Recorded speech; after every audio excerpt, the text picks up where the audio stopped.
Perilaku jahat Maya Estianty saat Pinkan Mambo hamil terungkap.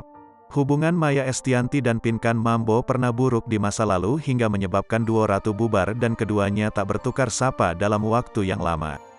Di balik kisah bubarnya duo Ratu, Pinkan ternyata menganggap Maya Estianty sebagai orang yang jahat saat ia sedang hamil.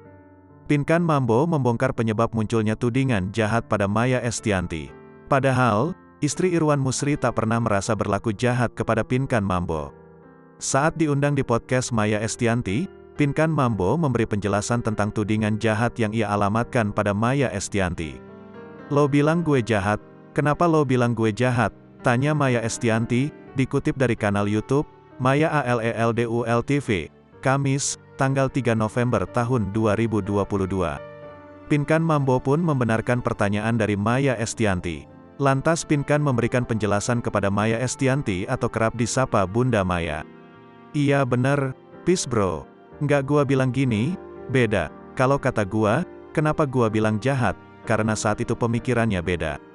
Pokoknya beda visi misi lah," beber Pinkan Mambo. Usai memberikan penjelasan, Pinkan juga mengatakan jika Maya pernah ngatain ia jahat. Akhirnya Maya Estianty menjelaskan permasalahan kala itu. Ternyata hal tersebut bermula saat Pinkan Mambo sedang hamil anaknya tanpa didampingi oleh sang suami. Merasa hal tersebut aib besar, Maya Estianty lantas memberikan beberapa penawaran kepada Pinkan Mambo, salah satunya adalah untuk menghilang sejenak dari publik hingga sang jabang bayi lahir.